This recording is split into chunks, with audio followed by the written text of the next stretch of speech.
ഓം ഭഗവത്ഗീത 3-ാം അധ്യായം ശ്ലോകം 7. 6-ാം ശ്ലോകത്തില് കർമ്മേന്ദ്രിയങ്ങളെ സംയമം ചെയ്ത്, അതായത് അടക്കി, കർമ്മേന്ദ്രിയങ്ങളെയൊക്കെ അടക്കിയിട്ട്, കൃത്രിമമായിട്ട് അടക്കി, യാതൊരുവനാണോ മനസ്സുകൊണ്ട് വിഷയങ്ങളെ, അതായത് ഇന്ദ്രിയ വിഷയങ്ങളെ സ്മരിച്ചിരിക്കുന്നത്, അവൻ വിമൂഢാത്മാവായ മിഥ്യാചാരനാണ് എന്ന് പറഞ്ഞു നിർത്തി. അടുത്തത് 7-ാമത്തെ ശ്ലോകത്തിലേക്ക് പോകുന്നു. ശ്ലോകം നോക്കുക.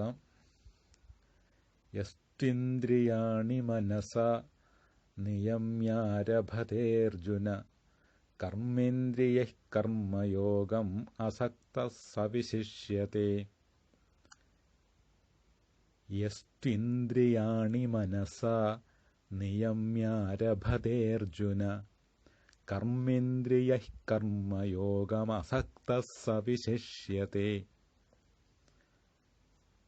പദച്ഛേദഃ. യഹ തു ഇന്ദ്രിയാണി. 3 പദങ്ങൾ. യസ്ത്വിന്ദ്രിയാണി.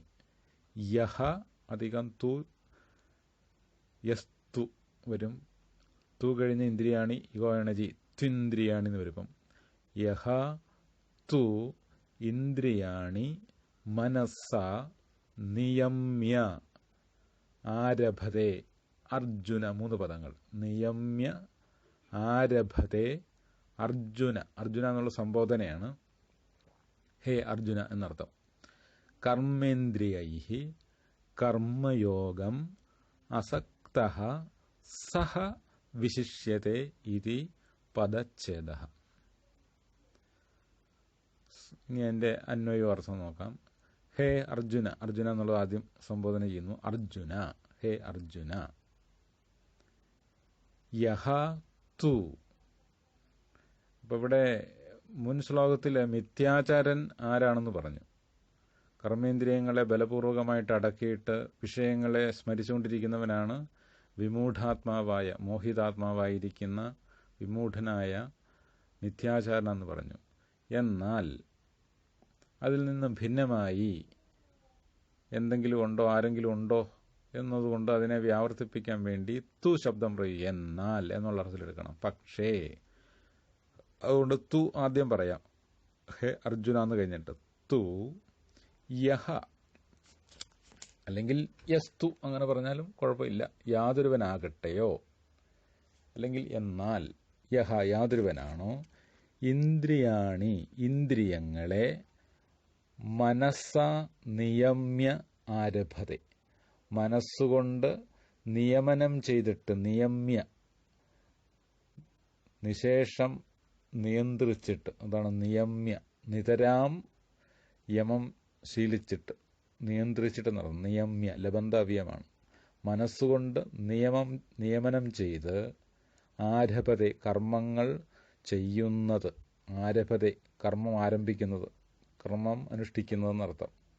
അപ്പം ആരാണോ മനസ്സുകൊണ്ട് ഇന്ദ്രിയങ്ങളെ അടക്കിയിട്ട്, ജ്ഞാനേന്ദ്രിയങ്ങളെല്ലാം അടക്കിയിട്ട് കർമ്മങ്ങൾ അനുഷ്ഠിക്കാൻ തുടങ്ങുന്നത്, അല്ലെങ്കിൽ അനുഷ്ഠിക്കുന്നത്, സഹ അങ്ങനെയുള്ള അവൻ, യഹ അതുകൊണ്ട് സഹ അവൻ, കർമ്മേന്ദ്രിയൈഃ കർമ്മയോഗം അസക്തഃ വിശിഷ്യതേ. കർമ്മേന്ദ്രിയൈഃ, കർമ്മേന്ദ്രിയങ്ങളറിയാം. വാക് പാണി പാദപായു ഉപസ്ഥങ്ങളാകുന്ന കർമ്മേന്ദ്രിയങ്ങൾ കൊണ്ട് കർമ്മയോഗം, അതായത് അത് പൂർണ്ണമായിട്ട് അന്വയിക്കുമ്പം അതുകൂടെ പറയണം. ഞാൻ പറയാം. കർമ്മേന്ദ്രിയൈഃ, അതായത് ഹേ അർജുന, യഹ തു മനസ്സ ഇന്ദ്രിയാണി നിയമ്യ കർമ്മേന്ദ്രിയൈഃ കർമ്മയോഗം ആരഭതെ എന്ന് വരുമ്പോഴേ സമ്പൂർണ്ണമാവുള്ളൂ. അടുത്ത ഭാഗത്തിലും കൂടെ. ആദ്യ ഭാഗം കൊണ്ട് മാത്രം പൂർണ്ണമാകത്തില്ല. യഹ തു ഇന്ദ്രിയാണി മനസ്സാ നിയമ്യ കർമ്മേന്ദ്രിയൈഃ കർമ്മയോഗം ആരഭതെ സഹ അസക്തഃ വിശിഷ്യത്തെ. ഇതാണ് സമ്പൂർണ്ണ അന്വയം. അപ്പം യാതൊരുവനാണോ മനസ്സുകൊണ്ട് ജ്ഞാനേന്ദ്രിയങ്ങൾ, അവിടെ ഇന്ദ്രിയാണെന്ന് മാത്രം പറഞ്ഞത് ജ്ഞാനേന്ദ്രിയങ്ങളാണ്, ചക്ഷുരാദി ജ്ഞാനേന്ദ്രിയങ്ങൾ. ആ ഇന്ദ്രിയങ്ങളെ മനസ്സുകൊണ്ട് സംയമനം ചെയ്യണം, നിയമിക്കണം, നിയന്ത്രിക്കണം. മനസ്സുകൊണ്ട് ചക്ഷുരാദി ഇന്ദ്രിയങ്ങളെ വിഷയങ്ങളിൽ നിന്നും പിൻവലിച്ചു നിർത്തണം. മനസ്സാ സംയമനം ചെയ്യണം. മുൻ ശ്ലോകത്തിൽ പറഞ്ഞ നേരെ വിപരീതമാണ്. മിഥ്യാചാരൻ എന്താ ചെയ്യുന്നത്? അദ്ദേഹം വളരെ കർമ്മേന്ദ്രിയങ്ങളെ സംയമനം ചെയ്തു. കയ്യും കാലും ഒക്കെ അടക്കിയിട്ട് പോയി ധ്യാനിക്കാനാണെന്ന് പറഞ്ഞിരുന്നു. എന്നിട്ട് മനസ്സുകൊണ്ട് ഇന്ദ്രിയങ്ങളെ അതിൻ്റെ വഴിക്ക് വിട്ടു എന്ന് പറഞ്ഞാൽ മാനസികമായി ഇന്ദ്രിയ വിഷയങ്ങളെ അനുഭവിച്ചു. അവനാണ് മിഥ്യാചാരൻ. എന്നാൽ ഇവിടെ അങ്ങനെയല്ല. മനസ്സുകൊണ്ട് ജ്ഞാനേന്ദ്രിയങ്ങളെയൊക്കെ നിയമം ചെയ്യണം, മനസ്സുകൊണ്ട് തന്നെ നിയന്ത്രിക്കണം. എന്നിട്ട് കർമ്മേന്ദ്രിയങ്ങൾ കൊണ്ട്, കയ്യും കാലും അടക്കമൊന്നും വേണ്ടെന്നർത്ഥം, കർമ്മേന്ദ്രിയൈഹി, വാക്പാണിപാദങ്ങളാകുന്ന കർമ്മേന്ദ്രിയങ്ങൾ കൊണ്ട് കർമ്മയോഗം ആരഭതി, ആരാണോ കർമ്മയോഗത്തെ യോഗബുദ്ധിയോടെ കർമ്മമനുഷ്ഠിക്കുക, ചിത്തശുദ്ധിക്ക് വേണ്ടി ഈശ്വര സമർപ്പണപൂർവകമായി ആദ്യം പറഞ്ഞ 2-ാം അധ്യായത്തിൽ പറഞ്ഞ കർമ്മയോഗത്തെ നിസ്സംഗനായിട്ട് കർമ്മയോഗം ഫലേച്ഛ കൂടാതെ കർമ്മം ചെയ്യുന്നതാണ് കർമ്മയോഗം. അങ്ങനെ കർമ്മയോഗം ആരഭത, ആരാണോ കർമ്മയോഗത്തെ അനുഷ്ഠിക്കുന്നത്, ആരഭത എന്നാൽ അനുഷ്ഠിക്കുന്നത്, സഹ അവനാണ് അസക്തഃ വിശിഷ്യത, അസക്തനായി വിശേഷിക്കപ്പെടുന്നത്. അവൻ അസക്തൻ എന്ന് പറയപ്പെടുന്നർത്ഥം. അവന് വിശേഷണം അസക്തനാണ്, അവനാണ് യഥാർത്ഥത്തിൽ അസക്തൻ.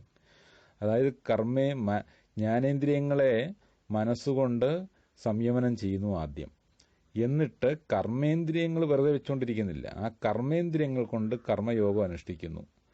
ഇവിടെ കർമ്മേന്ദ്രിയങ്ങൾ കർമ്മം ചെയ്യുന്നുണ്ട്, എന്നാൽ മനസ്സുകൊണ്ട് സർവ്വ ഇന്ദ്രിയങ്ങളെ നിയന്ത്രിച്ചിട്ടുമുണ്ട്. അവനാണ് അസക്തനായി കർമ്മം ചെയ്യുന്നത്. ഇത് തമ്മിൽ വളരെ വ്യത്യാസമുണ്ട്. മുൻ ശ്ലോകത്തിൽ നേരത്തെ വിപരീതം പറഞ്ഞത്. അവിടെ കർമ്മേന്ദ്രിയങ്ങളൊന്നും അനുഷ്ഠിക്കുന്നില്ല, നോക്കുമ്പം വെറുതെ ഇരിക്കുകയാണ്. കയ്യും കാലും എല്ലാ ഇന്ദ്രിയങ്ങളും അടങ്ങിയിരിക്കുന്നതായിട്ട് നമ്മൾ കാണുന്നു. പക്ഷേ എന്തു ചെയ്യുന്നു? മനസ്സുകൊണ്ട് ഇന്ദ്രിയ വിഷയങ്ങളെ സ്മരിക്കുന്നു. മനസ്സുകൊണ്ട് ഇന്ദ്രിയ വിഷയങ്ങളെ സ്മരിക്കുക എന്ന് പറഞ്ഞല്ലോ, ഓരോരോ ഇന്ദ്രിയത്തിൻ്റെയും വിഷയങ്ങളെ സ്മരിച്ചുകൊണ്ടിരിക്കുകയാണ്. ചക്ഷുസ്സുകൊണ്ട് കണ്ട കാഴ്ചകളെ സ്മരിക്കുന്നു, ശ്രോത്രേന്ദ്രിയം കൊണ്ട് കേട്ട ശബ്ദങ്ങളെ സ്മരിക്കുന്നു, അതിനനുഭവിക്കുകയാണ്. അപ്പോൾ അവിടെ ജ്ഞാനേന്ദ്രിയങ്ങളെ അടക്കിയിട്ടില്ല, കർമ്മേന്ദ്രിയങ്ങളെ മാത്രമേ പേരിന് അടക്കിയിട്ടുള്ളൂ. ഇവിടെ ആസക്തന്റെ കാര്യം പറഞ്ഞ് നേരെ വിപരീതമായി. ഇവിടെ കർമ്മേന്ദ്രിയങ്ങൾ നോക്കുമ്പോൾ കർമ്മം ചെയ്യുന്നുണ്ട്, എന്നാൽ കർമ്മേന്ദ്രിയം അതായത് വാക്പാണിപാദോപസ്ഥങ്ങൾ കൊണ്ട് കർമ്മങ്ങൾ ചെയ്യുമ്പോഴും മനസ്സുകൊണ്ട് ജ്ഞാനേന്ദ്രിയങ്ങളെ നിയന്ത്രിച്ചിട്ടുമുണ്ട്. അങ്ങനെയുള്ളവനാണ് അസക്തഃ സവിശേഷത, അസക്തനായി കർമ്മം ചെയ്യുന്നു എന്ന് പറയപ്പെടുന്നത്. അവന്റെ പേരാണ് അസക്തൻ. സഹ അസക്തഃ വിശിഷ്യത. ഇവിടെയൊക്കെ 2 മാർക്കിന് ചോദ്യം നിങ്ങൾ പ്രതീക്ഷിക്കാം. കഹ അസക്തഃ വിശിഷ്യത, ഈ ശ്ലോകത്തെ ബേസ് ചെയ്ത് ചോദ്യങ്ങൾ പ്രതീക്ഷിക്കണം. ഈ ശ്രദ്ധിക്കേണ്ട കാര്യം, ഇനിയിപ്പം പുതിയ ഈ ക്ലാസ്സുകളൊന്നും അധികം നടക്കാതെ വരികയും ഇങ്ങനെ പരീക്ഷകളൊക്കെ നീണ്ടുപോവുകയും ചെയ്തതുകൊണ്ട് മറ്റു പല യൂണിവേഴ്സിറ്റികളും ഓൺലൈനിലേക്കൊക്കെ പോകുന്നുണ്ട്. ക്ലാസ്സുകളും ചിലപ്പോൾ പരീക്ഷകളും പോയിരിക്കും. അങ്ങനെയെങ്ങാനും നമ്മുടെ പോകുമെന്ന് ഉറപ്പൊന്നും പറയാൻ പറ്റിയില്ല. പക്ഷേ ചിലപ്പോൾ ഈ പരീക്ഷയുടെ ക്വസ്റ്റ്യൻ പാറ്റേൺ ചിലപ്പോൾ മാറ്റിയെന്നിരിക്കും, തൽക്കാലത്തേക്കെങ്കിലും. ഒരു സാധ്യത പറയുന്നതാണ്, മാറ്റണം നിർബന്ധമൊന്നുമില്ല. നമ്മുടെ യൂണിവേഴ്സിറ്റി ആയതുകൊണ്ട് അങ്ങനെ മാറണം നിർബന്ധമൊന്നുമില്ല. അങ്ങനെ വന്നു കഴിഞ്ഞാൽ ചിലപ്പോൾ ഈ ഒബ്ജക്റ്റീവ് ടൈപ്പ് ക്വസ്റ്റ്യൻസ് മാത്രമായിരിക്കും ചിലപ്പം വരുന്നത്. അതായത് 2 മാർക്കിൻ്റെ 1 മാർക്കിൻ്റെ ഒക്കെ ചോദ്യങ്ങൾ. അധികം വിസ്തരിച്ച് എഴുതേണ്ട ചോദ്യങ്ങൾ അങ്ങ് ഒഴിവാക്കുകയെന്ന് വിചാരിക്കുക. പുതിയ ക്വസ്റ്റ്യൻ അനുസരിച്ച് അങ്ങനെ തയ്യാറാക്കുകയാണെങ്കിൽ ഒരു സാധ്യത പറഞ്ഞതേ ഉള്ളൂ. മറ്റ് യൂണിവേഴ്സിറ്റികളൊക്കെ അങ്ങനെ, നമ്മുടെ കേരളത്തിലെ ഇന്ത്യയിലെ മറ്റ് യൂണിവേഴ്സിറ്റിയൊക്കെ അങ്ങനെ ചിലപ്പോൾ മാറിയെന്ന് വരാം. അപ്പം അങ്ങനെ വന്നു കഴിഞ്ഞാൽ ഇതുപോലെ ശ്ലോകത്തെയും ഭാഷ്യത്തെയും ആസ്പദമാക്കിയുള്ള 2 മാർക്കിൻ്റെ ചോദ്യങ്ങൾ അത് നന്നായി പഠിക്കാത്തവർ എഴുതാനും പറ്റിയില്ല, അത് വേറെ കാര്യം. അപ്പോൾ അതുകൊണ്ട് ഇങ്ങനെയുള്ള ചോദ്യങ്ങൾ ശ്ലോകത്തെ ആസ്പദമാക്കി പഠിച്ചു വെച്ചോണം. അസക്തഃ കഹ അസക്തഃ വിശിഷ്യതേ. മുൻ ശ്ലോകത്തിൽ കഹ മിഥ്യാചാരഃ ഉച്യതേ എന്ന് ചൊല്ലൊരു ചോദ്യം ഉണ്ടായിരുന്നു. അപ്പോൾ ആ ശ്ലോകമാണ്. ഇവിടെ അസക്തഃ കഹ വിശിഷ്യത എന്ന് ചോദിച്ചാൽ ഈ ശ്ലോകം എഴുതി വെച്ചാൽ മതി, അല്ലെ ഇതിൻ്റെ അന്വയം എഴുതി വെച്ചാൽ മതി. അപ്പം ഇതിൻ്റെ അന്വയം ഒന്നുകൂടെ പറയാം. അർജുന, ഹേ അർജുന, തു അല്ലെങ്കിൽ യഹ തു ഇന്ദ്രിയാണി മനസാ നിയമ്യ കർമ്മേന്ദ്രിയൈ കർമ്മയോഗം ആരഭത്തെ സഹ അസക്തഃ വിശിഷ്യത്തെ. ഇതാണ് അതിൻ്റെ എൻ്റെ സാമാന്യാർത്ഥം. ഭാഷ്യയൊന്നും വളരെ വിസ്തരിച്ച് എഴുതിയിട്ടില്ല, അത് 2 വാക്യത്തിൽ പറഞ്ഞു നിർത്തുകയാണ്. അത് വായിക്കാം. യസ്തു ഇതി യഹാ തു ഇതി എന്ന ഈ ശ്ലോകത്തെ വ്യാഖ്യാനിക്കുന്നു. യഹാ തു പുനഃ കർമ്മണ്യധികൃതോ അജ്ഞോ ബുദ്ധീന്ദ്രിയാണി മനസ്സാ നിയമ്യ ആരഭത്തെ അർജുന കർമ്മേന്ദ്രിയൈഃ വാക്പാണ്യാദിഭിഃ. അതാണ് ആദ്യത്തെ പങ്ക്തി, ആദ്യത്തെ വാക്യം. യഹാ തു യാതൊരുവനാകട്ടെയോ, പുനഃ വീണ്ടും, തു എന്നുള്ളതിന് പുനഃ ആകട്ടെ വീണ്ടും, പക്ഷേ എന്നുള്ള കരുത്തില്ല. കർമ്മണി അധികൃത, കർമ്മത്തിൽ അധികാരിയായവൻ. കർമ്മണ്യധികൃത എന്ന് പറഞ്ഞിട്ടുണ്ട്. കർമ്മണി അധികൃത, അധികൃത എന്നാൽ അധികാരിയായവൻ, യോഗ്യതയുള്ളവൻ, കർമ്മം ചെയ്യാൻ യോഗ്യതയുള്ളവൻ. അതാണ് കർമ്മണി അധികൃത പുരുഷ എന്ന് മനസ്സിലാക്കണം. കർമ്മം ചെയ്യാൻ യോഗ്യതയുള്ളവൻ ആരാണെന്ന് ചോദിച്ചാൽ അജ്ഞനാണ്. കർമ്മത്തിൽ അധികാരിയായവൻ എപ്പോഴും അജ്ഞനായിരിക്കും. അതായത് ജ്ഞാനിക്ക് കർമ്മത്തിൽ അധികാരി അല്ല. ജ്ഞാനി കർമ്മത്തിൽ അധികാരിയല്ലെന്ന് മുൻ 2ാം അധ്യായത്തിൽ അവരെ പറഞ്ഞിട്ടുണ്ട്. സാഖ്യത്തിന് അധികാരിയായവൻ, ജ്ഞാനത്തിൽ അധികാരിയായവൻ, കർമ്മത്തിൽ അധികാരിയല്ല. അപ്പം കർമ്മണി അധികൃതൻ എപ്പോഴും അജ്ഞനാണ്. ആ കർമ്മണി അധികൃത അജ്ഞ ബുദ്ധീന്ദ്രിയാണി സംയമം. അവിടെ ഇന്ദ്രിയാണി സംയമം എന്ന് പറഞ്ഞാൽ ജ്ഞാനേന്ദ്രിയാണി എന്ന് എടുക്കണം. ബുദ്ധീന്ദ്രിയം എന്ന് പറഞ്ഞാൽ ജ്ഞാനേന്ദ്രിയം. ജ്ഞാനത്തിൻ്റെ പര്യായമായിട്ട് ബുദ്ധി ശബ്ദം ഉപയോഗിക്കും. ബുദ്ധീന്ദ്രിയം, ജ്ഞാനേന്ദ്രിയം, അതായത് ചക്ഷുരാദീന്ദ്രിയങ്ങൾ. ബുദ്ധീന്ദ്രിയങ്ങളെ മനസ്സുകൊണ്ട് നിയന്ത്രിച്ചിട്ട് ആരഭത്തെ അർജുന ആരംഭിക്കുന്നുവോ, അതായത് അനുഷ്ഠിക്കുന്നുവോ അർജുന, അല്ലയോ അർജുന, കർമ്മേന്ദ്രിയൈഹി. കർമ്മേന്ദ്രിയങ്ങൾ എന്ന് പറഞ്ഞാൽ വാക് പാണ്യാദിഭിഹി. വാക്ക്, പാണി, അതായത് വാഗിന്ദ്രിയം, കയ്യ്, കാല്, പായു, ഉപസ്ഥം. ഈ ഇന്ദ്രിയങ്ങൾ കൊണ്ട് കർമ്മങ്ങൾ ആരാണോ അനുഷ്ഠിക്കുന്നത്. കിം ആരഭതെ, എന്തിനാണ് അനുഷ്ഠിക്കുന്നതെന്ന് പറയുന്നു. കിം ആരഭത ഇതി ആഹ, എന്താണ് അനുഷ്ഠിക്കുന്നതെന്ന് പറയുന്നു. കർമ്മയോഗം. എന്താ കർമ്മയോഗം? നേരത്തെ മുമ്പ് വിസ്തരിച്ചിട്ടുണ്ട്, പ്രത്യേകിച്ച് പറയണ്ട. കർമ്മയോഗമാണ് ഫലേച്ഛയില്ലാതെ കർമ്മങ്ങൾ അനുഷ്ഠിക്കുക ചിത്തശുദ്ധിക്ക് വേണ്ടി. അപ്പം കർമ്മയോഗം അസക്തഹസൻ, എങ്ങനെ അനുഷ്ഠിക്കണം? അസക്തനായിക്കൊണ്ട് എന്ന് പറഞ്ഞാൽ ഫലാഭിസന്ധി വർജിത. അസക്ത എന്ന് പറഞ്ഞാൽ അതിൻ്റെ ഒരു അർത്ഥം കൊടുക്കുന്നു, ഫലാഭിസന്ധി വർജിത, ഫലാ ഇച്ഛ ഇല്ലാതെ എന്നർത്ഥം. അഭിസന്ധി എന്ന് പറഞ്ഞാൽ ആഗ്രഹം, വാഞ്ച.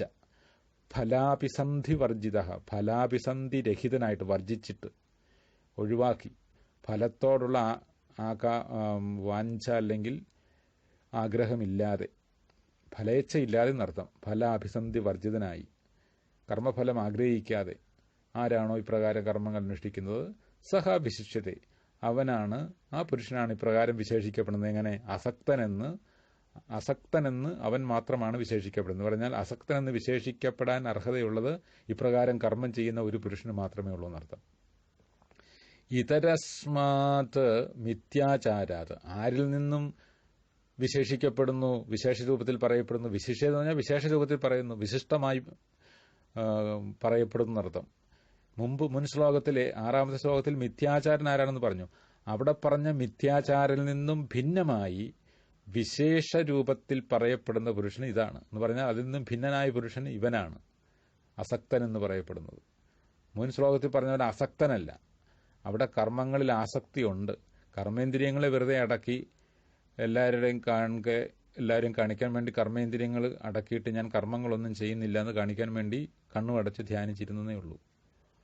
ആ അസക്തനല്ല, ആസക്തിയോടുകൂടി തന്നെയാണ്, കാരണം മിഥ്യാചാരനാണ്. എന്നാൽ അതിൽ നിന്ന് ഭിന്നമായി ഇവിടെ നമ്മൾ നോക്കുമ്പോൾ കർമ്മങ്ങൾ ചെയ്യുന്നുണ്ട്. ബാഹ്യേന്ദ്രിയങ്ങളൊക്കെ, അതായത് കർമ്മേന്ദ്രിയങ്ങൾ, വാക്പാണി കർമ്മങ്ങൾ എല്ലാം ഉപയോഗിക്കുന്നതായിട്ട് കാണുന്നുണ്ട് കർമ്മേന്ദ്രിയങ്ങൾ.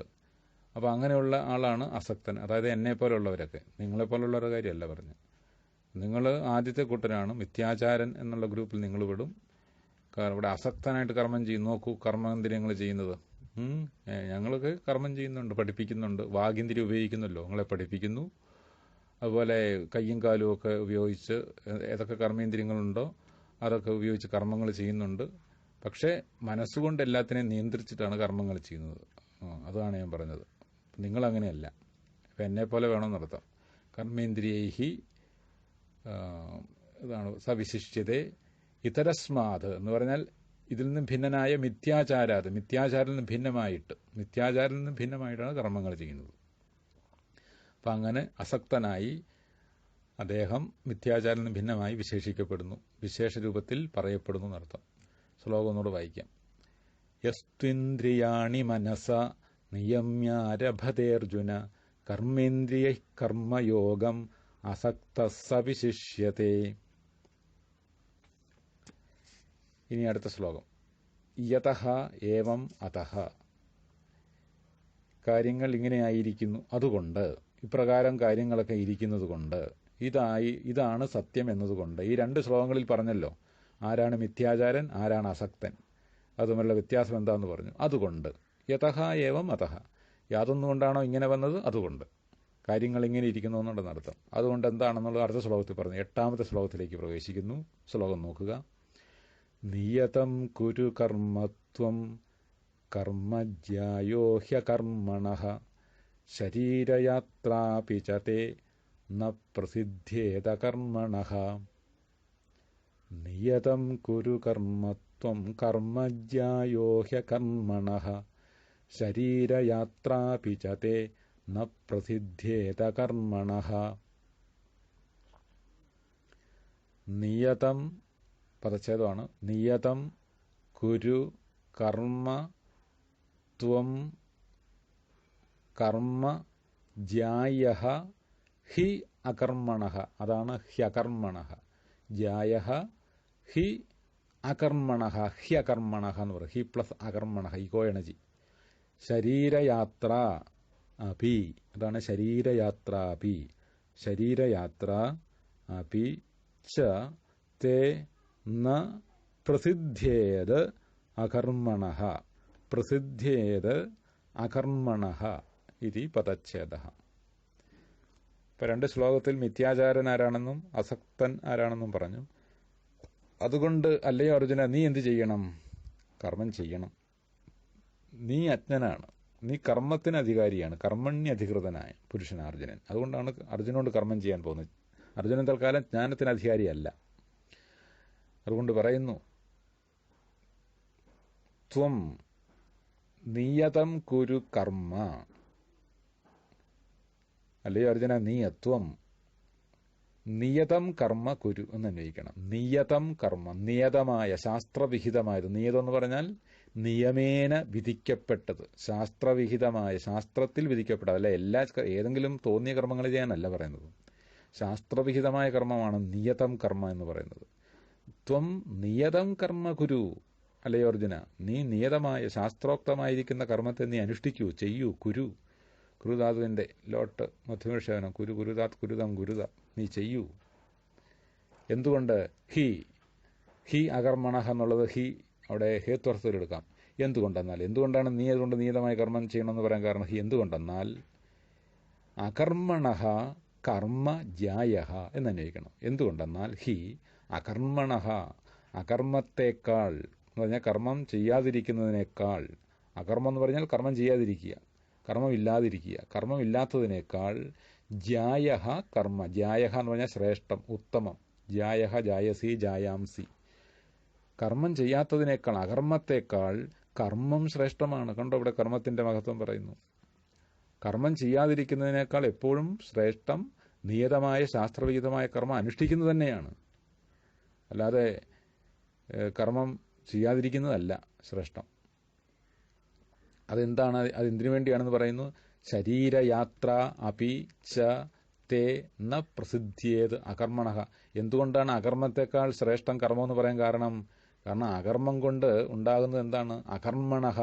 അതിൻ്റെ ഉത്തരാർത്ഥം അന്വയിക്കുകയാണ്. അകർമ്മണഃ, അകർമ്മം നിമിത്തമായി. അകർമ്മണഃ എന്ന് പറഞ്ഞാൽ അകർമ്മത്തിൽ നിന്ന്, പഞ്ചമിയാണ് അകർമ്മണഃ എന്നുള്ളത്. കർമ്മണി കർമാണീൻ്റെ അകർമ്മണഃ, അകർമ്മ അകർമ്മണി എന്നുള്ളതിൻ്റെ പഞ്ചമി. അകർമ്മത്തേക്കാൾ അല്ലെങ്കിൽ അകർമ്മം നിമിത്തമായി, അകർമ്മത്തിൽ നിന്ന് എന്നൊക്കെ അർത്ഥം, പഞ്ചമി വിഭക്തിയിൽ അർത്ഥം എടുക്കണം. ആ അകർമ്മം നിമിത്തമായി തേ നിനക്ക് ശരീരയാത്ര അപി ന പ്രസിദ്ധ്യേത്. കാരണം അകർമ്മമാണെങ്കിൽ അതിൽ നിന്ന് എന്താണ്? ശരീരയാത്ര അപി, ശരീരയാത്ര, ശരീരസന്ധാരണത്തിന് വേണ്ടിയുള്ള കർമ്മം അല്ലെങ്കിൽ ശരീരയാത്ര, ശരീരസ്ഥിതി എന്നിനി ഭാഷ്യത്തിലൊക്കെ പറയും. ശരീരത്തിൻ്റെ സ്ഥിതി, ഈ നമ്മുടെ ഭൗതികമായ ശരീരത്തിൻ്റെ സ്ഥിതിയും തേ നിനക്ക് ന പ്രസിദ്ധിയേത് ച പ്രകർഷേണ സിദ്ധിക്കാതിരിക്കുകയും ചെയ്യും. കർമ്മം ചെയ്തില്ലെങ്കിൽ എന്താ കുഴപ്പം? ആ അകർമ്മത്തിൽ നിന്ന് അകർമ്മണ തേ നിനക്ക് ശരീരയാത്രാപി ന പ്രസിദ്ധിയേത് ച എന്നന്വയിക്കണം. അകർമ്മം നിമിത്തമായി നിനക്ക് ശരീരയാത്രയും ശരീരത്തിൻ്റെ സ്ഥിതിയും പ്രകർഷേണ സിദ്ധിക്കാതെ വരും, ലഭിക്കാതെ വരും എന്നർത്ഥം.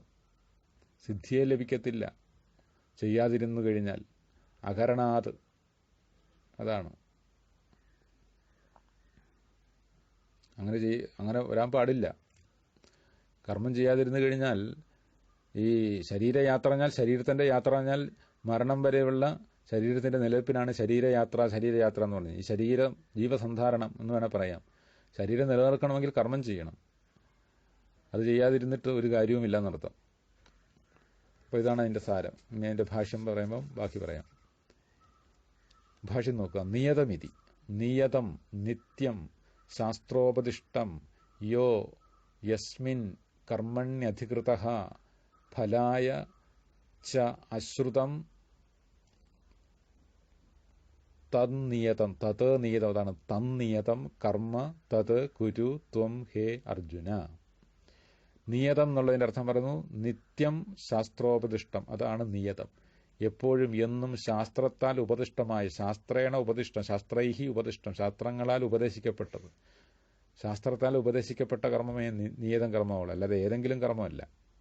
കള്ളുഷാപ്പിൽ കള്ളു കുടിക്കാൻ പോകുന്ന കർമ്മത്തെക്കുറിച്ചല്ല പറയുന്നത്, അല്ലെങ്കിൽ ഗുണ്ടാപ്പണിക്ക് പോകുന്നതല്ല, റൗഡിസം. എന്തെങ്കിലും കർമ്മം ചെയ്യാൻ മതിയല്ലോ. ചുമ്മാ കയ്യും കാലും അടക്കിയിരിക്കുന്നതിനൊക്കെ നല്ലത്, എന്നാൽ വരുമാനം കിട്ടുന്നതാണ്, കൊട്ടേഷന് പോയേക്കാം എന്ന് വിചാരിച്ച് കർമ്മം ചെയ്യാൻ പോകുന്ന കാര്യമല്ല പറയുന്നത്. ശാസ്ത്രോപദിഷ്ടമായ കർമ്മങ്ങൾ അനുഷ്ഠിക്കണം. നിത്യം ശാസ്ത്രോപദിഷ്ടം യഹ യസ്മിൻ, ആ ശാസ്ത്രോപദിഷ്ടമായിരിക്കുന്ന കർമ്മത്തെ, യഹ യാതൊരുവനാണോ എന്ന് പറഞ്ഞാൽ, യഹ എന്ന് പറഞ്ഞാൽ ഉദ്ദേശിക്കുന്ന യസ്മിൻ കർമ്മണി അധികൃത, യാതൊരു കർമ്മത്തിൽ അധികാരിയായവൻ, യോഗ്യതയുള്ളവൻ. ഒരു കർമ്മത്തിൽ യോഗ്യതയുള്ളവൻ ആ കർമ്മം അനുഷ്ഠിക്കണം. അതായത് ഓരോരുത്തർക്കും അവൻ്റെ അധികാരി ഭേദമനുസരിച്ച് കർമ്മങ്ങൾ പലതാണ്. ഇപ്പം ക്ഷത്രിയന് വർണ്ണാശ്രമധർമ്മങ്ങളനുസരിച്ചാണ് പണ്ടത്തെ വ്യവസ്ഥിതി, അതുകൊണ്ട് അതനുസരിച്ച് മനസ്സിലാക്കണം. അതാണ് ഈ കർമ്മണി അധികൃത എന്നുള്ളതുകൊണ്ട് ഇവിടെ എപ്പോഴും പറയുന്നത്. കർമ്മത്തിൽ അധികാരിയായവൻ. ഇപ്പോൾ യുദ്ധത്തിന് അധികാരി ക്ഷത്രിയനാണ്, അപ്പം ക്ഷത്രിയൻ അത് ചെയ്യണം, രാജ്യപരിപാലനം, മറ്റു കാര്യങ്ങൾ. മറ്റുള്ളവർ മറ്റു കർമ്മങ്ങൾ ചെയ്യണം. അതായത് ശ്രൗതമായ കർമ്മങ്ങളിൽ, യാഗാദികളിൽ അധികാരിയായവൻ അങ്ങനെ ചെയ്യണം. സ്മാർത്ഥമായ കർമ്മങ്ങളൊക്കെയാണ് യുദ്ധം മുതലായവ, സ്മൃതിയിൽ പറയപ്പെടുന്ന കർമ്മങ്ങൾ, അങ്ങനെയുള്ളവർ അങ്ങനെ ചെയ്യണം. അതാണ് ശാസ്ത്രം. ശ്രുതിയായാലും സ്മൃതിയായാലും ശാസ്ത്രമാണ്. ആ ശാസ്ത്രോപദിഷ്ടമായിരിക്കുന്ന കർമ്മത്തിൽ അധികാരിയായിരിക്കുന്നവൻ, യോഗ്യതയുള്ളവൻ. ഫലായ, ഫലത്തിന് വേണ്ടി, ച അശ്രുതം, ഫലായ ച അശ്രുതം, ഫലത്തിനായി, ച അശ്രുതം തത് നിയതം കർമ്മ തത്കുരു, ഫലത്തിന് വേണ്ടി ശ്രുതമല്ലാത്തതായിരിക്കണം. അതായത് കർമ്മഫലത്തിന് വേണ്ടി അനുഷ്ഠിക്കരുത്, കർമ്മയോഗമായിട്ട് അനുഷ്ഠിക്കണമെന്ന് മുമ്പ് പറഞ്ഞല്ലോ, അതുകൊണ്ടാണ് അശ്രുതം എന്ന് പറയാൻ കാരണം. ഫലായ അശ്രുതം ച, ഫലത്തിനായി ശ്രുതമല്ലാത്തത്, ശ്രുതിയിൽ പറയപ്പെടാത്തത്. തന്നിയതം, അങ്ങനെയുള്ള നിയതം കർമ്മം, നിയതമായ ആ കർമ്മത്തെ തത്കുരു, അത് നീ ചെയ്യൂ. ത്വം ഹേ അർജുന, അല്ലയോ അർജുന നീ ചെയ്യൂ. യതഹ, എന്തുകൊണ്ടെന്നാൽ അടുത്ത വാക്യം, കർമ്മ ജ്യായഃ, ജ്യായോ അധികതരം ഫലതോ ഹി യസ്മാത് അകർമ്മണോ അകാരണാത് അനാരംഭാത്. യതഹ, എന്തുകൊണ്ടെന്നാൽ, കർമ്മ, ഈ കർമ്മം, ജ്യായഃ ശ്രേഷ്ഠമാണ്, ഉത്തമമാണ്. അധികതരം, ജ്യായഃ എന്ന് പറഞ്ഞാൽ അതിൻ്റെ അർത്ഥമാണ് അധികതരം, വളരെ അധികം ഫലം നൽകുന്നത്. ഫലതഃ, വളരെയധികം ഫലം നൽകുന്നതാണ് ജ്യായഃ എന്ന് പറഞ്ഞാൽ. അധികതരം ഫലതഃ ഹി, എന്തുകൊണ്ടെന്നാൽ, യസ്മാത് അകർമ്മണഃ, അകർമ്മണഃ എന്നാൽ അകരണാത്, ചെയ്യാതിരിക്കുന്നതിനേക്കാൾ, അനാരംഭാത് എന്നർത്ഥം. അകർമ്മണഃ എന്നുള്ള രണ്ട് പദം ഉപയോഗിക്കുന്നതോടെ അർത്ഥം അകരണാത് അല്ലെങ്കിൽ അനാരംഭാത്. അനുഷ്ഠിക്കാതിരിക്കുന്നതിനേക്കാൾ എപ്പോഴും ഉത്തമം എന്താണ്? കർമ്മം ചെയ്യുന്നതാണ്. അധികതരം ഫലവത്താകുന്നത് കർമ്മം അനുഷ്ഠിക്കുന്നത് തന്നെയാണ്.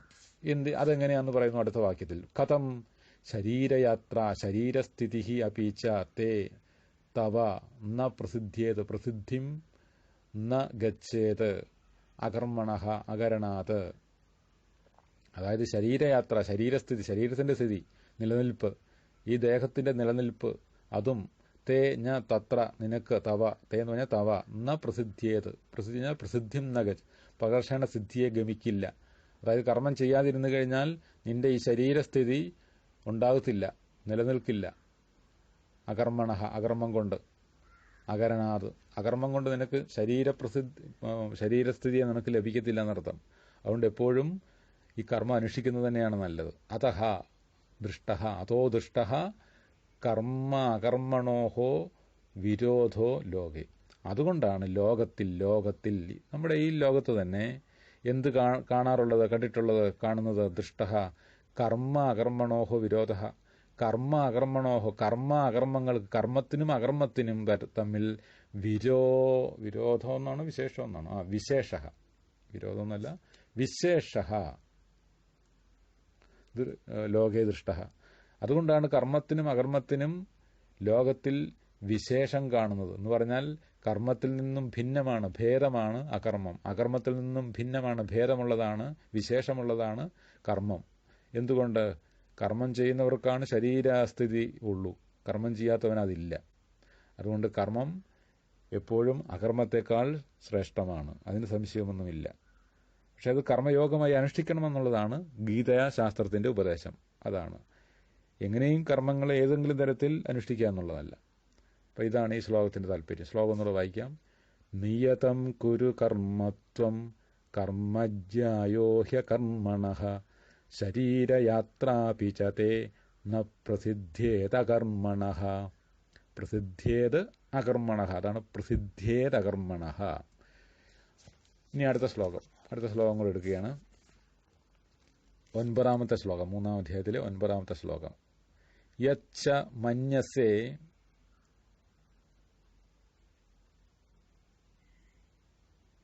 അവിടെ ഒരു വാക്യം കൊടുക്കുന്നു.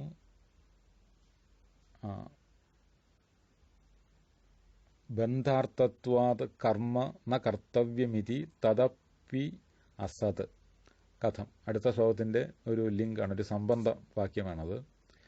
യത് ച മന്യസയാണ്. യച്ച മന്യസേ, യത് ച മന്യസേ ത്വം മന്യസേ. ഇനി ഇങ്ങനെ നീ കരുതുകയാണെങ്കിൽ, യത് ച ത്വം മന്യസേ, നീ ഇങ്ങനെ വിചാരിക്കുന്നു എന്ന് വിചാരിക്കുക. എന്താണ്? ബന്ധാർത്ഥത്വാത് കർമ്മ ന കർത്തവ്യം. ബന്ധാർത്ഥത്വമുള്ളതുകൊണ്ട്, ബന്ധനത്തിന് വേണ്ടിയുള്ളതാണല്ലോ കർമ്മങ്ങൾ ബന്ധിക്കുന്നതാണല്ലോ, സംസാര ബന്ധനത്തിന് കാരണമാണല്ലോ ജന്മമരണങ്ങൾക്ക്, ജനിമൃതികൾക്ക്, സുഖദുഃഖങ്ങൾക്ക്. അതുകൊണ്ട് ബന്ധാർത്ഥത്വാത്, ബന്ധമെന്ന അർത്ഥം, പ്രയോജനം, ബന്ധമെന്ന പ്രയോജനമുള്ളതുകൊണ്ട് എന്ന് പറഞ്ഞാൽ ഫലമുള്ളതുകൊണ്ട്, ബന്ധമാണ് കർമ്മത്തിന്റെ. അത് നേരത്തെ പറഞ്ഞു, ലോകോയം കർമ്മബന്ധനഃ. ഈ ലോകം എന്ന് പറഞ്ഞാൽ കർമ്മബന്ധനമാണ്. അതുകൊണ്ട് കർമ്മങ്ങൾ ചെയ്തു കഴിഞ്ഞാൽ ബന്ധനമാണത്. ബന്ധാർത്ഥത്വം കർമ്മത്തിനുണ്ട്. അതുകൊണ്ട് ബന്ധാർത്ഥത്വം കൊണ്ട് നീ കരുതുകയാണ് കർമ്മ എന്ന കർത്തവ്യം, കർമ്മം ഒന്നും ചെയ്യണ്ട, കർമ്മം ചെയ്യാൻ പോയി കഴിഞ്ഞാൽ ബന്ധിക്കും, സംസാരത്തിന് കാരണമാകും. അതുകൊണ്ട് ഒന്നും ചെയ്യുന്നില്ല, ഒന്നും ചെയ്യാതിരിക്കുന്നതാണ് നല്ലത് എന്ന് അല്ലയോ അർജുന നീ കരുതുന്നുവെങ്കിൽ, തഥപി അസത്, അതും ശരിയല്ല. തഥപി, അതും അങ്ങനെ ബന്ധം ഉണ്ടാക്കുമെന്ന് വിചാരിച്ച് കർമ്മം ചെയ്യാതിരിക്കുന്നതും നല്ലതല്ല. ചിലരുണ്ട് ജ്ഞാനി ആകാനായിട്ട് സന്യാസിയാകാൻ പോകുന്നു. അപ്പം സന്യാസം എന്തിനു വേണ്ടിയുള്ളതാണ്? ജന്മകർമ്മ ബന്ധ വിമുക്തനായിട്ട് എല്ലാം പരിത്യജിച്ച് സർവകർമ്മങ്ങളിൽ നിന്നും മുക്തി നേടി കർമ്മസന്യാസത്തിലൂടെ ജ്ഞാനം നേടാൻ വേണ്ടി പോവുകയാണ്, വേദാന്ത പഠിച്ച്. അപ്പോൾ അങ്ങനെ പോയി കഴിയുമ്പം പെട്ടെന്ന് ഇനി കർമ്മം ചെയ്യാൻ പോയി കഴിഞ്ഞാൽ താൻ ബന്ധിതനാകും, ബന്ധകാരണമാകും. അതുകൊണ്ട് കർമ്മങ്ങളൊന്നും ചെയ്യുന്നില്ല. അങ്ങനെയാണ് കാവ്യ ധരിച്ചാൽ ഉടനെ വിവേക ചൂടാമണിയും പഠിച്ചിട്ട് പിന്നെ കർമ്മങ്ങളൊന്നും ചെയ്യത്തില്ല. പിന്നെ കർമ്മം ചെയ്താൽ ബന്ധിക്കുമെന്നും പറഞ്ഞുകൊണ്ട് വെറുതെ പോയി ഇരിക്കും കണ്ണുടച്ച്. അല്ലെങ്കിൽ ഒരു പുസ്തകമായിട്ട് എവിടെയെങ്കിലും മൂലയ്ക്ക് പോയിരിക്കും. പുസ്തകമായിട്ട് വായിക്കത്തില്ല, ജ്ഞാനവും ഇല്ല, ഒന്നുമില്ല. മിഥ്യാചാരനായിരിക്കും, മുമ്പ് പറഞ്ഞ പോലെ. വിഷയങ്ങളെ ധ്യാനിക്കുകയായിരിക്കും, അത് മറ്റൊരു കാര്യം. അപ്പോൾ അങ്ങനെ ബന്ധന കാരണമാകുമെന്ന് വിചാരിച്ച് കർമ്മം ചെയ്യണ്ട എന്ന് വിചാരിച്ചാൽ അതും ശരിയല്ല. കഥം, എന്തുകൊണ്ട്? അതാണ് അടുത്ത ശ്ലോകത്തിൽ പറയുന്നു. 9-ാം ശ്ലോകം നോക്കുക. യജ്ഞാർത്ഥാത് കർമ്മണോന്യത്ര ലോകോയം കർമ്മബന്ധനഃ തദർത്ഥം കർമ്മ കൗന്ദേയ മുക്തസംഗസമാചര. ഒന്നുകൂടെ വായിക്കാം.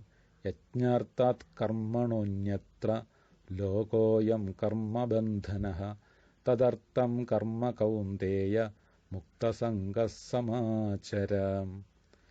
പദച്ഛേദഃ.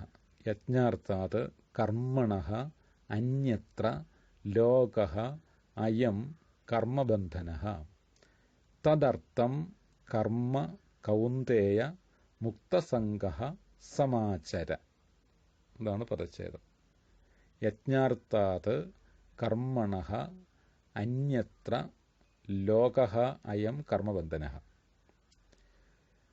അപ്പോൾ ഈ കർമ്മം ബന്ധന കാരണമാണ് എന്ന് വിചാരിച്ച് കർമ്മം ചെയ്യാതിരിക്കേണ്ട. അതും ശരിയല്ല. എന്തുകൊണ്ട്? എങ്ങനെയുള്ള കർമ്മങ്ങളെ ബന്ധിക്കുകയുള്ളൂ അത് പറയുന്നു. യജ്ഞാർത്ഥാത് കർമ്മണഃ അന്യത്ര അയം ലോകഃ കർമ്മബന്ധനഃ. കൗന്ദേയ എന്നവിടെ കൊടുത്തിട്ടുണ്ട്. സംബോധനയാണ്. അതാദ്യം പറയണം. കൗന്ദേയ, ഹേ കൗന്ദേയ, അല്ലയോ കുന്തിതനയ അർജുന. യജ്ഞാർത്ഥാത് കർമ്മണഃ, കർമ്മണഃ അന്യത്ര, അന്യത്ര പറഞ്ഞാൽ അതിൽ നിന്നും ഭിന്നമായി നടത്തും. അന്യത്ര കർമ്മണഃ, കർമ്മത്തേക്കാൾ, കർമ്മത്തിൽ നിന്നും, പഞ്ചമിയാണ് എപ്പോഴും കർമ്മണഃ എന്ന് പറയുന്നത്. അന്യത്ര കർമ്മത്തിൽ നിന്നും ഭിന്നമായ. എങ്ങനെയുള്ള കർമ്മത്തിൽ നിന്നും ഭിന്നമായത്? അതിൻ്റെ വിശേഷണമാണ് ആദ്യം പറയേണ്ടത്. യജ്ഞാർത്ഥാത്, യജ്ഞാർത്ഥമായി, യജ്ഞരൂപത്തിൽ, യജ്ഞത്തിന് വേണ്ടിയുള്ള, അതാണ് യജ്ഞാർത്ഥമായ, യജ്ഞം പ്രയോജനമായ, പല അർത്ഥങ്ങൾ അതിന് പറയാം. അപ്പം യജ്ഞരൂപത്തിലുള്ള അല്ലെങ്കിൽ യജ്ഞാർത്ഥമായ കർമ്മത്തിൽ നിന്നും ഭിന്നമായിട്ടുള്ള എന്തും കർമ്മവും, അങ്ങനെയുള്ളത് അയം ലോകഃ കർമ്മബന്ധനഃ. അപ്പം യജ്ഞാർത്ഥമായ കർമ്മത്തിൽ നിന്നും ഭിന്നമായി അയം ലോകഃ, ഈ ലോകം എന്ന് പറഞ്ഞാൽ ലൗകികമായി ഇതിൽ നിന്നും, ഈ ലക്ഷ്യത്തിൽ നിന്നും ഭിന്നമായി ചെയ്യുന്ന ആ കർമ്മം അല്ലെങ്കിൽ ഈ ലോകം, അയം ലോകഃ, അതെങ്ങനെയുള്ളതാണ്? കർമ്മബന്ധനമാണ്. അതിന് സംശയമൊന്നുമില്ല. അയം ലോകഃ, ഈ ലോകം കർമ്മബന്ധനമാണ്, കർമ്മബന്ധനമുണ്ടാക്കുന്നതാണ്. അതായത് സംസാരബന്ധനത്തിന് കാരണമാണെന്നർത്ഥം. കർമ്മബന്ധനമാണത് ഈ ലോകം എന്ന് പറയുന്നത്. അതിന് ഭാഷ്യത്തിൽ പറയും. തദർത്ഥം, അതുകൊണ്ട് എന്താണ്? അതിനു വേണ്ടി, അതായത് യജ്ഞാർത്ഥത്തിന് വേണ്ടി കർമ്മം ചെയ്യണം. അല്ലയോ കൗന്ദേയ, കർമ്മ മുക്തസംഘ, എങ്ങനെ ചെയ്യണം? തദർത്ഥം കർമ്മ മുക്തസംഘ സമാചര, മുക്തസംഘനായിട്ട്, സംഘത്തിൽ നിന്നും മുക്തനായവൻ, അനാസക്തനായി നേരത്തെ പറഞ്ഞല്ലോ, അസക്തനായി, അതാണ് മുക്തസംഘൻ. ആസക്തിയില്ലാതെ, പ്രീതിയില്ലാതെ, കർമ്മഫലത്തിൽ ആശയില്ലാതെ, അതാണ് മുക്തസംഘ. മുക്തം സംഘ, മുക്തഃ സംഘഃ യസ്യ സഹ, അങ്ങനെ പറയാം. സംഘം പരിത്യജിച്ചവൻ, ആസക്തിയില്ലാത്തവനായി, അല്ലയോ അർജുന, ത്വം സമാചര, അത് സം ഉപസർഗപൂർവകമായിരിക്കുന്ന ചരുധാതുവിൻ്റെ ആ സമ്മ്, ആ രണ്ട് ഉപസർഗങ്ങൾ പൂർവകമായിരിക്കുന്ന ചരുധാതുവിൻ്റെ ലോട്ട് മധ്യമനുഷവന, സമാചരിക്കുക, നീ സമാചരിക്കൂ, സമ്യക്കായി ആചരിക്കൂ, അനുഷ്ഠിക്കൂ എന്നർത്ഥം. എങ്ങനെ ചെയ്യണം? മുക്തസംഘനായിട്ട് വേണം നീ അനുഷ്ഠിക്കാൻ. എന്തിനു വേണ്ടി? തദർത്ഥം, യജ്ഞാർത്ഥം, യജ്ഞലക്ഷ്യം, യജ്ഞത്തെ ലക്ഷ്യമാക്കി അല്ലയോ അർജുന കർമ്മം ചെയ്യണം. കാരണം യജ്ഞമാകുന്ന ലക്ഷ്യമില്ലാതെ കർമ്മം ചെയ്താൽ അത് ബന്ധന കാരണമാണ്. അങ്ങനെയുള്ള കർമ്മമെല്ലാം ബന്ധനത്തിന് കാരണമാവും. അയം ലോകഃ കർമ്മബന്ധനഃ എന്ന് വളരെ വ്യക്തമായിട്ട് പറയുകയാണ്. അതിൻ്റെ ഭാഷ്യം നോക്കുക. യജ്ഞാർത്ഥാദിതി, യജ്ഞാർത്ഥാദ് എന്നുള്ള ശ്ലോകം വ്യാഖ്യാനിക്കുന്നു. യജ്ഞോ വൈ വിഷ്ണുഃ, തൈത്തിരീയ സംഹിത, ഇതി ശ്രുതേർ യജ്ഞഃ ഈശ്വരഃ തദർത്ഥം യത് ക്രിയത്തെ തത് യജ്ഞാർത്ഥം കർമ്മ തസ്മാത് കർമ്മണോ അന്യത്ര അന്യേന കർമ്മണ ലോകോ അയം അധികൃതഃ കർമ്മകൃത് കർമ്മബന്ധനഃ കർമ്മബന്ധനം യസ്യ സോയം കർമ്മബന്ധനോ ലോകോ നതു യജ്ഞാർത്ഥാത്. അത് പറയുന്നു. എങ്ങനെയുള്ള കർമ്മമാണ് ചെയ്യേണ്ടത്? അല്ലാത്ത കർമ്മങ്ങൾ ചെയ്താൽ എന്താണ് അതിൻ്റെ പ്രശ്നമെന്ന് പറയുന്നു. അവിടെ ആദ്യം തന്നെ ഒരു ബ്രാഹ്മണവാക്യം ഉദ്ധരിക്കുന്നു. തൈത്തിരീയ വേദത്തിൻ്റെ, തൈത്തിരീയ സംഹിത ഇതിൽ നിന്നൊരു ബ്രാഹ്മണവാക്യമല്ല, വേദവാക്യം തന്നെയാണ്. തൈത്തിരീയ സംഹിത 1.7.4 കൊടുത്തിരിക്കുന്നത്. തൈത്തിരീയ ശാഖ, യജുർവേദത്തിൻ്റെ തൈത്തിരീയ ശാഖ, അതാണ് തൈത്തിരീയ സംഹിത എന്ന് പറയുന്നത്. ആ തൈത്തിരീയ സംഹിതയിലെ 1-ാം അധ്യായത്തിലെ 7-ാം ഖണ്ഡം അല്ലെങ്കിൽ ബ്രാഹ്മണം എന്നൊക്കെ പറയുന്നത് തിരിക്കുന്നത് അങ്ങനെയാണ്. 4-ാമത്തെ മന്ത്രമാണ്. അവിടെ പറയുന്നു യജ്ഞോ വൈ വിഷ്ണു. ഇവിടെ യജ്ഞാർത്ഥ എന്ന് പറഞ്ഞിട്ടുണ്ട് ശ്ലോകത്തിൽ. അപ്പോൾ ഇവിടെ യജ്ഞ ശബ്ദത്തിൻ്റെ അർത്ഥം എന്താണെന്നുള്ളത് ആചാര്യൻ ഇങ്ങനെ വ്യാഖ്യാനിക്കുന്നു. നമ്മൾ സാധാരണ യജ്ഞം എന്ന് പറഞ്ഞാൽ വൈദികമായ യജ്ഞകർമ്മങ്ങളാണ്, യാഗാദി കർമ്മങ്ങൾ. എന്നാൽ ഇവിടെ യജ്ഞം എന്നുള്ള വെറുതെ ആചാര്യർ വ്യാഖ്യാനിക്കുന്ന അങ്ങനെ ഒരു രീതിയില്ല. ആചാര്യർ എന്ത് വ്യാഖ്യാനിച്ചാലും ശാസ്ത്രീയമായി വ്യാഖ്യാനിക്കുമ്പോൾ അതിനെല്ലാം പ്രമാണങ്ങൾ ഉദ്ധരിച്ചിട്ടാണ്. അത് വേദമാകും, സ്മൃതിയാകും, പുരാണമാകും, എവിടെയെങ്കിലും ഉണ്ടാവും, അത്ര തന്നെ. അപ്പം യജ്ഞ വൈ വിഷ്ണു, യജ്ഞോ വൈ വിഷ്ണു, ഇതാണ് പ്രമാണം. തൈത്രീയ സംഹിത വേദത്തിൽ പറയുന്നതാണ്, യജുർവേദത്തിൽ.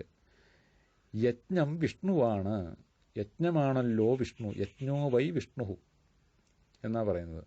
വിഷ്ണു എന്ന് പറഞ്ഞു കഴിഞ്ഞാൽ ഇവിടെ വേദമാണ്. വേദത്തിലെ വിഷ്ണു പുരാണത്തിലെ വിഷ്ണുവായിട്ട് ശംഖചക്ര ഗദാധാരിയ വിഷ്ണുവായിട്ട് യാതൊരു സാദൃശ്യമില്ല, യാതൊരു ബന്ധവുമില്ല. അത് മനസ്സിലാക്കണം. വിഷ്ണു യജ്ഞമാണ്. ഇത് വൈദിക ദേവതയായ വിഷ്ണുവിനെ കുറിച്ചാണ് പറയുന്നത്. അത് ഈശ്വരൻ്റെ പര്യായമാണ്. ഇത് ശ്രുതേഹെ, നോക്കുക ബാക്കി, എന്നുള്ള ശ്രുതി കൊണ്ട്, ശ്രുതി വേദവചനം കൊണ്ട്, യജ്ഞ ഈശ്വര, യജ്ഞം ഈശ്വരമാണ്. ഇവിടെ ഈശ്വരൻ്റെ പര്യായമാണ് വിഷ്ണു. അതായത് യജ്ഞോവൈ വിഷ്ണു എന്നുള്ള വേദവാക്യം കൊണ്ട് യജ്ഞം ഈശ്വരനാണെന്ന് കിട്ടുന്നു. യജ്ഞം, ഏത് യജ്ഞവും ഈശ്വരൻ തന്നെയാണ്, ഈശ്വര സ്വരൂപം തന്നെയാണ്. ശ്രുതേഹെ യജ്ഞ ഈശ്വര. അതുകൊണ്ട് യജ്ഞാർത്ഥ എന്ന് പറഞ്ഞാൽ എന്താ അർത്ഥം? യജ്ഞത്തിന് വേണ്ടി എന്ന് പറയുന്നത് ഈശ്വരന് വേണ്ടിയും തന്നെയാണ് ഇവിടെ അർത്ഥം എടുക്കേണ്ടതെന്നാണ് ആചാര്യർ പറയുന്നത്. ഈശ്വര തദർത്ഥം എന്ന് പറഞ്ഞാൽ ഈശ്വരാർത്ഥം, ഈശ്വര സമർപ്പകപൂർവമായി എന്ന് പറഞ്ഞാൽ കർമ്മയോഗമായി, നമ്മൾ ഇതുവരെ പഠിച്ച കർമ്മയോഗമായി. യത് ക്രിയതേ തദർത്ഥം, ആ ഈശ്വരന് വേണ്ടി യത് ക്രിയാതെന്നാണോ അനുഷ്ഠിക്കപ്പെടുന്നത്, ചെയ്യപ്പെടുന്നത്, തത് യജ്ഞാർത്ഥം, അത് യജ്ഞാർത്ഥമാണെന്ന് പറഞ്ഞാൽ ഈശ്വരാർത്ഥമാണ്. യജ്ഞത്തിനിവിടെ ഈ വിഷ്ണു അല്ലെങ്കിൽ ഈശ്വരൻ അർത്ഥം പറഞ്ഞില്ല, അതുകൊണ്ട് തത് യജ്ഞാർത്ഥം കർമ്മ, അങ്ങനെയുള്ള ഈശ്വരന് വേണ്ടിയുള്ള കർമ്മം. തസ്മാത് കർമ്മണ, അങ്ങനെയുള്ള കർമ്മം കൊണ്ട്, അങ്ങനെയുള്ള കർമ്മത്തിൽ നിന്ന്, തസ്മാത് കർമ്മണ, അങ്ങനെ യജ്ഞാർത്ഥമായ ഈശ്വരന് വേണ്ടി അനുഷ്ഠിക്കപ്പെടുന്ന കർമ്മത്തിൽ നിന്നും അന്യത്ര എന്നുള്ളതിന് പറയുന്നു അന്യേന കർമ്മണ, അതിൽ നിന്നും ഭിന്നമായ കർമ്മം കൊണ്ട്. അന്യത്ര എന്ന് പറഞ്ഞാൽ അതിൽ നിന്നും ഭിന്നമായ എന്ന് പറഞ്ഞാൽ ഈശ്വരന് വേണ്ടി ഈശ്വര സമർപ്പണപൂർവകം ആയി ചെയ്യപ്പെടുന്ന കർമ്മങ്ങളിൽ നിന്നും ഭിന്നമായി എന്ന് പറഞ്ഞാൽ അങ്ങനെ അല്ലാത്ത കർമ്മം, ആ കർമ്മം കൊണ്ട് ലോകഹ അയം, അങ്ങനെ ചെയ്യുന്ന കർമ്മം കൊണ്ട് എന്താണ് സംഭവിക്കുന്നത്? അയം ലോകഹ, ഈ ജനം. ഇവിടെ ലോകഹ എന്നുള്ളതിന് അങ്ങനെ അനുഷ്ഠിക്കുന്ന പുരുഷൻ എന്നുള്ള അർത്ഥമല്ല, നമ്മൾ ഈ പറയുന്ന ലോകമല്ല. അങ്ങനെ ചെയ്യുന്നവൻ ആരായാലും ആ ലോകം, ആ ജനം, ആ മനുഷ്യൻ, ആ പുരുഷൻ, അധികൃത, അതായത് അധികാരിയായവൻ. അയം ലോകഹ എന്ന് പറഞ്ഞ ഇവിടെ ലോകം നമ്മൾ പറയുന്ന ലോകമല്ല, ഭൂലോകം, ഭൂർലോകം അങ്ങനെ എടുക്കരുത്. ഈ ഈശ്വര സമർപ്പകപൂർവമായിരിക്കുന്ന അല്ലെങ്കിൽ ഈശ്വര സമർപ്പകപരമായി ചെയ്യുന്ന കർമ്മത്തിൽ നിന്നും ഭിന്നമായി മറ്റെന്തെങ്കിലും ലക്ഷ്യത്തോടെ ചെയ്യുന്ന കർമ്മം, ആ കർമ്മം കൊണ്ട് അയൻ ലോകഹ, ഇങ്ങനെ ചെയ്യുന്ന ഒരുവൻ, ആ ലോകം, ആ പുരുഷൻ, അല്ലെങ്കിൽ അവൻ, അല്ലെങ്കിൽ ആ ലോകം തന്നെ, ഇനി അങ്ങനെ അർത്ഥം വരുത്താൻ കുഴപ്പമില്ല. അങ്ങനെ ചെയ്യപ്പെടുന്ന ആ കർമ്മങ്ങൾ എല്ലാം ഉൾക്കൊള്ളുന്ന ആ ലോകം തന്നെ. ഇവിടെ അങ്ങനെ എടുക്കണമെന്നില്ല. അതുകൊണ്ടാണ് അധികൃത പുരുഷ, കർമ്മകൃത്വം തന്നെയാണ് ആചാര്യം കൊടുക്കുന്നത്. കർമ്മം ചെയ്യുന്നവൻ ലോകഹ ശബ്ദത്തിൻ്റെ അർത്ഥം, നമ്മൾ പറയുന്ന ലോകമല്ല, കർമ്മം ചെയ്യുന്നവൻ, അയം ലോകഹ. ഇങ്ങനെ ഗീതയിൽ പലയിടത്തും നമ്മൾ കേട്ടിരിക്കുന്ന അർത്ഥങ്ങളൊന്നും ആ അർത്ഥത്തിലായിരിക്കുകയല്ല പല ശബ്ദങ്ങൾ ഉപയോഗിക്കുന്നത്. അത് ശ്രദ്ധിക്കണം. പെട്ടെന്ന് കേൾക്കുമ്പോൾ ലോകം എന്ന് പറഞ്ഞാൽ ലോകമെന്ന് മനസ്സിലാകും. ഭൂലോകം, ഭൂർലോകം, സ്വർഗ്ഗലോകം, അവിടെയല്ല. അപ്പോൾ ഇവിടെ തന്നെ മനസ്സിലായില്ലേ, ലോകം എന്ന് പറഞ്ഞാൽ ഇവിടെ കർമ്മം ചെയ്യുന്നവനാണ്, അധികാരിയായ പുരുഷൻ. അധികൃത കർമ്മകൃത്, അങ്ങനെ അധികാരിയായി കർമ്മം ചെയ്യുന്ന അവൻ. കർമ്മത്തിന് അധികാരിയായവൻ ഈശ്വര സമർപ്പണപരമായി അല്ലാതെ കർമ്മം ചെയ്യുകയാണെങ്കിൽ അതിൻ്റെ കാര്യമേ ഇവിടെ പറയുന്നുള്ളൂ. അവൻ വാസ്തവത്തിൽ കർമ്മത്തിന് അധികാരിയാണ്, അജ്ഞനാണ്. എന്നാൽ അവൻ ഈ കർമ്മയോഗമായിട്ടല്ല അനുഷ്ഠിക്കുന്നതെങ്കിൽ അത് ഈ ബന്ധത്തിന് കാരണമാകും. അതാണ് ആ കർമ്മം അവനെ ബന്ധിക്കും. അതാണ് ഇവിടെ പറയുന്നത്. കർമ്മബന്ധനഹ, കർമ്മബന്ധനം ആണ് ആ പുരുഷൻ. എന്തുകൊണ്ട് അത് പറയുന്നു? കർമ്മബന്ധനം യസ്യ സഹ അയം കർമ്മബന്ധന. കർമ്മം ബന്ധനമായിരിക്കുന്നത് യാതൊരുവനാണോ അവനാണ് കർമ്മബന്ധനൻ. അതാണ് കർമ്മബന്ധനഹ ലോകഹ. ലോകഹ പുരുഷൻ, മനുഷ്യൻ, അനുഷ്ഠിക്കുന്നവൻ, അജ്ഞൻ. കർമ്മം ബന്ധനമായിരിക്കുന്ന ആർക്കാണോ? കർമ്മം ബന്ധനമായവൻ അവനാണ് സ്വയം കർമ്മബന്ധനഹ ലോകഹ. കർമ്മബന്ധനഹ പുരുഷഹ എന്ന് മനസ്സിലാക്കണം. അവനാണ് കർമ്മം ബന്ധനമായിരിക്കുന്ന മനുഷ്യൻ എന്ന് പറഞ്ഞാൽ അവൻ ചെയ്യുന്ന കർമ്മങ്ങൾ അവനെ ബന്ധിക്കും, സംസാരത്തിന് കാരണമായി തീരും. എങ്ങനെയുള്ളവൻ? യജ്ഞാർത്ഥാത് കർമ്മണഹ അന്യത്ര യഹ കർമാനുതിഷ്ഠതി സഹ. അവൻ ഈശ്വരന് വേണ്ടി അല്ലാതെ കർമ്മം ചെയ്യുന്ന ഏതൊരുവനും കർമ്മം അനുഷ്ഠിക്കുമ്പോൾ ആ കർമ്മങ്ങൾ അവനെ ബന്ധിക്കുമെന്നർത്ഥം. അവനാണ് കർമ്മബന്ധനൻ. കർമ്മബന്ധനഹ ലോക നതു യജ്ഞാർത്ഥാത്. എന്നാൽ ഏതല്ല? യജ്ഞാർത്ഥമായി ചെയ്യുന്ന കർമ്മങ്ങളല്ല, അതിൽ നിന്ന് ഭിന്നമായി ചെയ്യുന്ന കർമ്മങ്ങളെ കർമ്മബന്ധനമാകുന്നുള്ളൂ. ഈശ്വരന് വേണ്ടി ചെയ്യുന്നത് അങ്ങനെയല്ല, അവനെ ബന്ധിക്കുന്നില്ല എന്നർത്ഥം. അതഹ തദർത്ഥം യജ്ഞാർത്ഥം കർമ്മ കൗന്ദേയ മുക്തസംഗഃ കർമ്മഫല സംഗവർജിതഃ സൻ സമാചര നിർവർത്തയ. അതാണ് പറയുന്നത്. അതഹ അതുകൊണ്ട്, തദർത്ഥം എന്ന് പറഞ്ഞാൽ ഏതിനു വേണ്ടി? യജ്ഞാർത്ഥം, ഈശ്വരന് വേണ്ടി. യജ്ഞം എന്ന് പറഞ്ഞാൽ ഈശ്വരൻ, യജ്ഞാർത്ഥം എന്ന് പറഞ്ഞാൽ ഈശ്വരാർത്ഥം, ഈശ്വരന് വേണ്ടി. കർമ്മത്തെ കൗന്ദയ അല്ലേ അർജുന അനുഷ്ഠിക്കണം. എങ്ങനെ ചെയ്യണം? മുക്തസംഗഃ മുക്തസംഗനായി ചെയ്യണം. എന്താ മുക്തസംഗഃ എന്നുള്ള എന്നെ പറയുന്നത്? കർമ്മഫല സംഘവർജിത, കർമ്മഫല സംഘവർജിതനായിട്ട്, കർമ്മഫല സംഘവർജിതനായി ചെയ്യണം. കർമ്മഫലത്തിനോടുള്ള ആസക്തിയില്ലാതെ, പ്രീതിയില്ലാതെ, കർമ്മഫല സംഘവർജിതനായി സൻ അങ്ങനെ ആയിക്കൊണ്ട്. അതാണ് കർമ്മഫല സംഘവർജിത സൻ സമാചര സമ്യക് അനുതിഷ്ഠ നീ അനുഷ്ഠിക്കണം. നിർവർത്തയ എന്നർത്ഥം. സമാചര എന്നുള്ളതിന് മറ്റൊരു പദം ത്വം, നിർവർത്തയ, അതിലോട്ട് തന്നെയാണ് മധ്യപുരുഷം ഏകോചനം. നിർവർത്തയ നീ അനുഷ്ഠിക്കൂ. അപ്പൊ ഈശ്വര സമർപ്പണപരമായി കർമ്മം ചെയ്യണം. അതാണ് യജ്ഞാർത്ഥം കർമ്മം അനുഷ്ഠിക്കണം. യജ്ഞാർത്ഥമല്ലാതെ അനുഷ്ഠിക്കുന്ന കർമ്മം അത് ബന്ധനത്തിന് കാരണമാകും. അങ്ങനെയുള്ള പുരുഷനാണ് കർമ്മബന്ധനായ പുരുഷനെന്ന് ഈ ശ്ലോകത്തിൽ പറഞ്ഞിരിക്കുന്നതെന്നർത്ഥം. അപ്പൊ ഇതാണ് ഈ ശ്ലോകത്തിന്റെ താല്പര്യം. ശ്ലോകം ഒന്നുകൂടെ വായിക്കാം. യജ്ഞാർത്ഥാത് കർമ്മണോന്യത്ര ലോകോയം കർമ്മബന്ധനഃ തദർത്ഥം കർമ്മ കൗന്ദേയ മുക്തസംഗഃ സമാചരം. ഇത് 3-ാം അധ്യായത്തിലെ 9-ാമത്തെ ശ്ലോകം വരെയായി. ഇനി നിങ്ങൾ 2-ാം അധ്യായത്തിലെ ശ്ലോകങ്ങൾ ഏതാണ്ട് എല്ലാവരും തന്നെ, 2 പേരൊഴിച്ച് ബാക്കി എല്ലാവരും ഏതാണ്ടൊക്കെ തന്നെ പൂർണ്ണമാക്കിയിട്ടുണ്ട്. അപ്പോൾ അങ്ങനെയുള്ളവർ അടുത്ത 3-ാം അധ്യായത്തിലെ ശ്ലോകങ്ങൾ ചൊല്ലുക. അതിപ്പോൾ 2 ദിവസം കൊണ്ട് തീരും. അങ്ങനെ തീർന്നു കഴിയുമ്പോൾ ഞാനിനി 2-ാം അധ്യായത്തിലെ സെലക്ട് ചെയ്തിരിക്കുന്ന ചില ശ്ലോകങ്ങൾ അതിൻ്റെ ഭാഷ്യ സഹിതം വായിച്ച് ഓരോ ദിവസവും ഒരു ശ്ലോകവും അതിൻ്റെ ഭാഷ്യം അത്രയേ ഉള്ളൂ. അത് എല്ലാ ശ്ലോകങ്ങളും പറയുന്നില്ല, പ്രധാനപ്പെട്ട ശ്ലോകങ്ങളും അതിൻ്റെ ഭാഷ്യവും വായിച്ച് റെക്കോർഡ് ചെയ്ത് പോസ്റ്റ് ചെയ്യാൻ ഞാൻ പറയും. അത് നിങ്ങൾ ചെയ്തുകൊണ്ടിരിക്കുക. പഠിപ്പിക്കുന്ന എവിടെ വരെ പഠിപ്പിക്കുന്നോ അവിടെ വരെയുള്ളത്. അപ്പം ഈ 3-ാം അധ്യായത്തിലെ ഈ ശ്ലോകങ്ങൾ കഴിഞ്ഞാൽ അത് മുഴുവൻ എടുക്കാൻ പറ്റുമോ എനിക്കറിയില്ല. എന്നാലും 3-ാം അധ്യായത്തിലെ പ്രധാനപ്പെട്ട ശ്ലോകങ്ങൾ ഭാഷ്യസഹിതം എടുക്കും.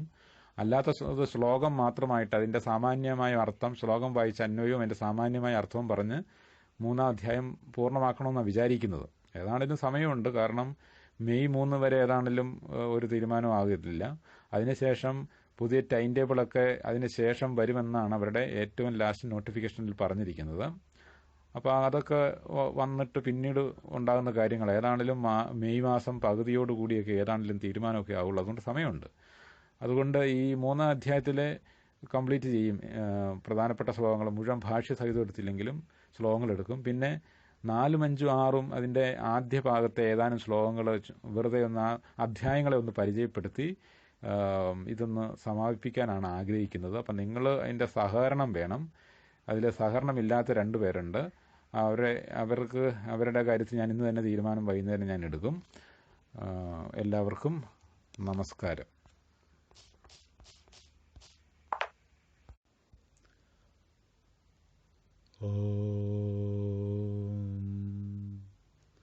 ഭഗവത്ഗീത 3-ാം അധ്യായം ശ്ലോകം 7. 6-ാം ശ്ലോകത്തിൽ കർമ്മേന്ദ്രിയങ്ങളെ സംയമം ചെയ്ത്, അതായത് അടക്കി, കർമ്മേന്ദ്രിയങ്ങളെയൊക്കെ അടക്കിയിട്ട് കൃത്രിമമായിട്ട് അടക്കി യാതൊരുവനാണോ മനസ്സുകൊണ്ട് വിഷയങ്ങളെ, അതായത് ഇന്ദ്രിയ വിഷയങ്ങളെ സ്മരിച്ചിരിക്കുന്നത് അവൻ വിമൂഢാത്മാവായ മിഥ്യാചാരനാണ് എന്ന് പറഞ്ഞു നിർത്തി. അടുത്തത് 7-ാമത്തെ